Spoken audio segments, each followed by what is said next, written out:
atau bahkan harga paling mahal sekalipun, jika pelanggan ini tidak mampu mendeteksi cita rasa itu akan jadi kendala. Balik lagi ke dasarnya. Halo Bapak Ibu dan rekan-rekan, saya Yosef Fatur Rahman dari Klasika, sedang berupaya fokus di pengembangan, salah satunya Psychological Capital. Selamat datang di coffeebreak.id.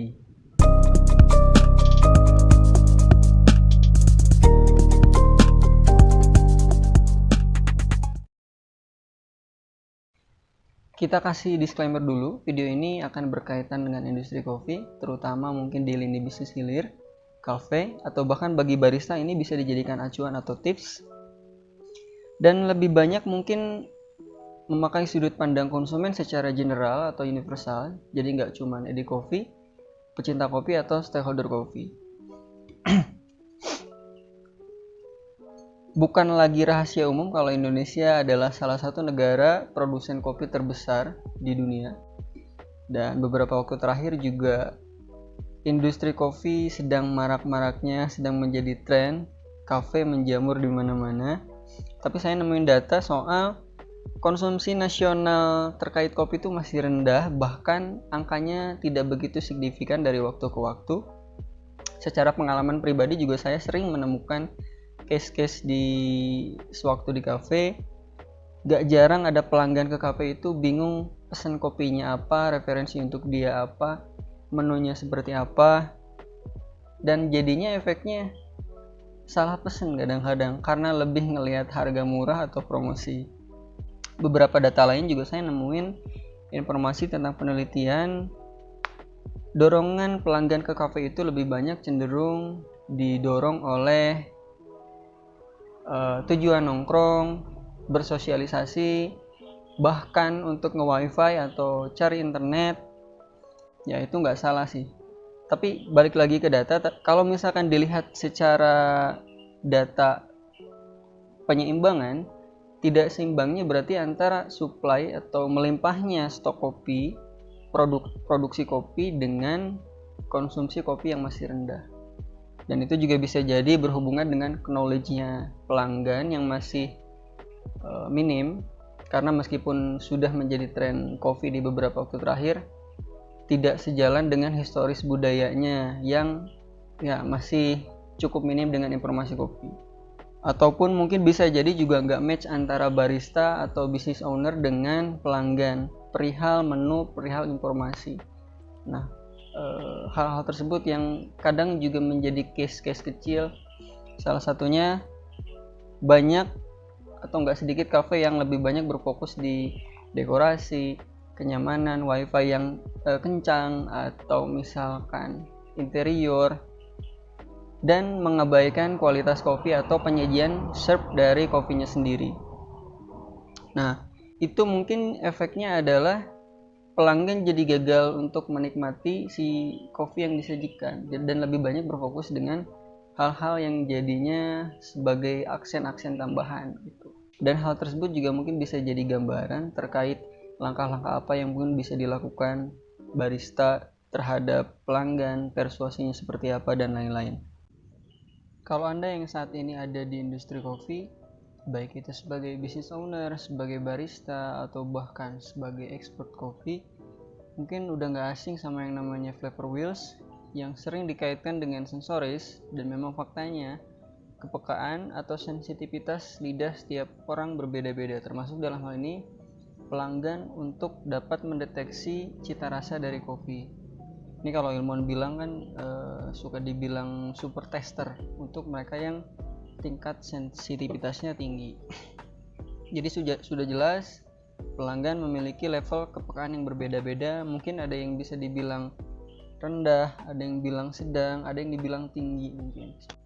Jelas dengan tujuan Anda sebagai stakeholder kopi, terutama mungkin di sini barista yang kadang pengen ngasih tahu ke pelanggan satu kopi tertentu yang disajikan, yang ini tuh paling enak nih, yang ini tuh cita rasanya acidity-nya tinggi segala macam. Mungkin akan sulit dipahami bagi mereka yang cenderung memiliki sensitivitas yang tadi rendah seperti itu. keberagaman dan kepekaan level dari sensitivitas pelanggan yang berbeda-beda mungkin akan jadi acuan seperti apa referensi terbaik dalam hal menu kopi yang disajikan untuk dapat dinikmati lebih maksimal. Nah, dari sini saya mencoba gambarkan sedikit tips. Sekali lagi acuannya adalah konsumen secara general. Jadi mungkin akan ada beberapa kategori yang bukan terlihat sebagai penikmat kopi.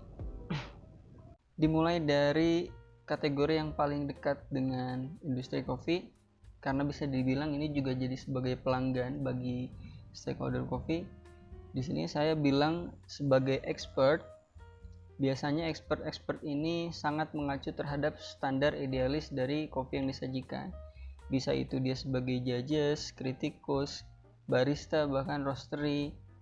Intinya kategori ini kalau dianggap sebagai pelanggan dan harus kita service, dia harus akan sangat dekat dengan idealis atau standar kopi secara ideal tadi ya.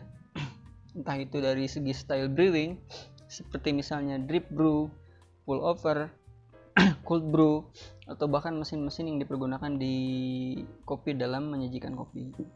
Yang kedua, kategori dia mungkin sudah edik kopi, tapi belum tentu juga dia sebagai stakeholder atau tidak ikut terlibat di industri kopi. Dia bisa jadi hanya sebagai konsumen. Kadang dia dapat melonggarkan acuan-acuan dari standar bakunya kopi, cuman juga kadang tetap ada idealis yang tetap mengacu ke ideal kopi yang disajikan. Secara sensitivitas kepekaannya masih cukup tinggi. Yang berikutnya mungkin bisa dianggap kategori medium. Medium ini gambarannya dapat mengikuti menu-menu yang disajikan secara ideal atau full strong, atau mengikuti level sensoris secara sensitivitas yang lebih tinggi mendekati expert dan edik. Tapi dia cukup menerima juga menu-menu yang komposisi kopinya masih cukup rendah. Mungkin bahan-bahan yang dicampur dengan beberapa varian, bisa jadi es kopi susu, bisa jadi flavor tambahan, dia juga masih bisa menikmati. Ini kategori yang saya bilang medium. Bisa juga kategori ini digambarkan dengan seberapa rutin dia minum kopi, tidak terlalu sering gitu. Jadi masih bisa minum kopi dengan varian-varian umum. Yang berikutnya kategori bisa dibilang newbie. Newbie ini cukup bisa masuk ke medium, tapi lebih cenderung banyak tes rasa-rasa yang lebih ke arah manis biasanya. Baru mengikuti tren dan akan mau menikmati beberapa varian kopi. Dilihatnya dari rutinitasnya masih bisa dibilang hanya beberapa kali mencicipi kopi. Secara gambaran mungkin bisa jadi tertarik ke kopi akibat dari tren, ikut temen, atau secara estetik tampilan kopinya bisa jadi ke latte, seperti itu. Bisa jadi ke sajian kopi yang secara visualisasi nyaman dilihat, biasanya ke arah-arah perempuan untuk newbie sama medium tadi. Nah, yang terakhir ini yang paling bisa dibilang sensitivitasnya rendah, bahkan bisa jadi ya memang nggak bisa mendeteksi cita rasa kopi seperti apa. Kadang dia juga punya stigma negatif terhadap kopi, dan saya bilang ini bisa jadi awam terhadap kopi. Bisa jadi pernah mencicipi kopi tapi gagal mendapatkan kopi yang diharapkan karena ternyata dia dikasih menu yang strong misalkan. Bisa jadi bahkan ketika dia ke kafe, mau itu namanya kafe dengan branding kopi, dia bahkan menghindari kopi karena itu dapat stigma yang negatif. Entah itu dari segi rasa kopi itu pahit segala macam. Nah, ini bisa dibilang awam. Seperti itu gambarannya. Jadi tadi ada expert mungkin, yang kedua edik, yang ketiga bisa dibilang medium, jadi tengah-tengah, masih bisa masuk ke edik dan expert, tapi masih juga menerima menu-menu yang sifat bahannya itu tidak dominan di kopi, bahkan tidak terlalu idealis ke standarnya kopi. Kemudian ada newbie. Newbie ini secara interesting kopinya, mohon maaf kameranya mati, kita lanjut.